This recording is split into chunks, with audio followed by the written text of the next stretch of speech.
ಹೋಳಿ ಹಬ್ಬದಲ್ಲಿ ಯಾವುದೇ ರೀತಿಯ ಅಹಿತಕರ ಘಟನೆಗಳು ಜರುಗದಂತೆ ಎಲ್ಲರೂ ಶಾಂತಿಯುತವಾಗಿ ಹಬ್ಬ ಆಚರಣೆ ಮಾಡಬೇಕು ಎಂದು ಸದರ್ ಬಜಾರ್ ಪೊಲೀಸ್ ಠಾಣೆಯ ಪಿಎಸ್ಐ ಉಮೇಶ್ ಎನ್ ಕಾಂಬ್ಳೆ ಹೇಳಿದರು. ಅವರು ನಗರದ ಸದರ್ ಬಜಾರ್ ಪೊಲೀಸ್ ಠಾಣೆಯಲ್ಲಿ ಹೋಳಿ ಹಬ್ಬ ಹಾಗೂ ಲೋಕಸಭಾ ಚುನಾವಣೆಯ ಹಿನ್ನೆಲೆಯಲ್ಲಿ ಕರೆದ ಶಾಂತಿ ಸಭೆಯನ್ನು ಉದ್ದೇಶಿಸಿ ಮಾತನಾಡಿ, ಲೋಕಸಭೆ ಸಾರ್ವತ್ರಿಕ ಚುನಾವಣೆಯ ನೀತಿ ಸಂಹಿತೆ ಜಾರಿಯಲ್ಲಿದ್ದು, ಹೋಳಿ ಹಬ್ಬದೊಂದಿಗೆ ರಂಜಾನ್ ಹಬ್ಬವನ್ನು ಕೂಡ ಆಚರಿಸಲಾಗುತ್ತಿದೆ. ಎಲ್ಲರೂ ಶಾಂತ ರೀತಿಯಿಂದ ಆಚರಿಸಬೇಕು. ಯಾವುದೇ ಕಾರಣಕ್ಕೂ ರಾಸಾಯನಿಕ ಮಿಶ್ರಿತ ಬಣ್ಣಗಳನ್ನು ಬಳಸಬಾರದು. ಹೋಳಿ ಆಡುವ ಸಂದರ್ಭದಲ್ಲಿ ಸಾರ್ವಜನಿಕರಿಗೆ ತೊಂದರೆ ಕೊಡುವುದು ಸರಿಯಲ್ಲ. ಬೇಡ ಎನ್ನುವವರಿಗೆ ಬಣ್ಣ ಎರಚುವ ಅಧಿಕಾರ ಯಾರಿಗೂ ಇಲ್ಲ.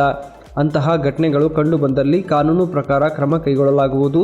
ಜೊತೆಗೆ ನೀರು ರಕ್ತಕ್ಕಿಂತ ಅಮೂಲ್ಯವಾಗಿದ್ದು, ಬರಗಾಲದ ಸಂದರ್ಭವೂ ಇರುವುದರಿಂದ ಹೋಳಿ ಹಬ್ಬದಲ್ಲಿ ಮಿತವಾಗಿ ನೀರನ್ನು ಬಳಸಿ ಎಂದು ಸಲಹೆ ನೀಡಿದರು.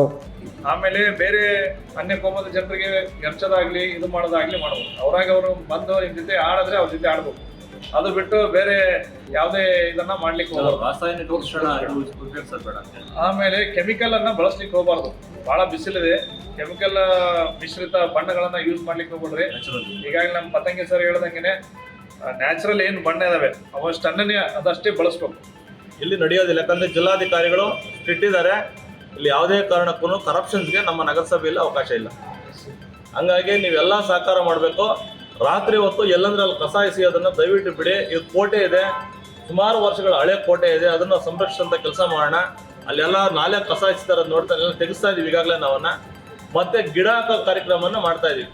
ಈಗಾಗಲೇ ನನ್ನ ಜಿಲ್ಲಾಧಿಕಾರಿಗಳ ಕಚೇರಿಯಿಂದ ಚಾಲನೆ ಮಾಡಿದೀವಿ. ಗಿಡ ಹಾಕ್ತಾ ಇದೀವಿ. ಗಿಡ ಹಾಕಿ ಮೀಡಿಯನ್ಗೆ ಡ್ರಿಪ್ ಇರಿಗೇಷನ್ ಮಾಡೋಣ ಅಂತ ಕನಿಷ್ಠ 20 ದಿನದಲ್ಲಿ 1 ಲಕ್ಷ ಗಿಡ ಹಾಕುವ ಒಂದು ಪ್ಲಾನ್ ಮಾಡಿದೀವಿ.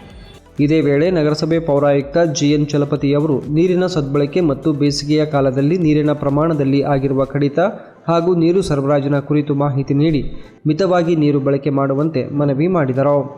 ಈ ಸಂದರ್ಭದಲ್ಲಿ ವಿವಿಧ ಇಲಾಖೆಯ ಅಧಿಕಾರಿಗಳಾದ ಕಾಸಿಂ ಸಾಬ್, ಕುಮಾರಸ್ವಾಮಿ, ರಾಜೇಂದ್ರ, ಶ್ಯಾಮ್ ಸೇರಿದಂತೆ ಲಾರೆನ್ಸ್ ಹಾಗೂ ವಿವಿಧ ಸಂಘ ಸಂಸ್ಥೆಗಳ ಅಧ್ಯಕ್ಷರು ಹಾಗೂ ನಾಗರಿಕರು ಉಪಸ್ಥಿತರಿದ್ದರು.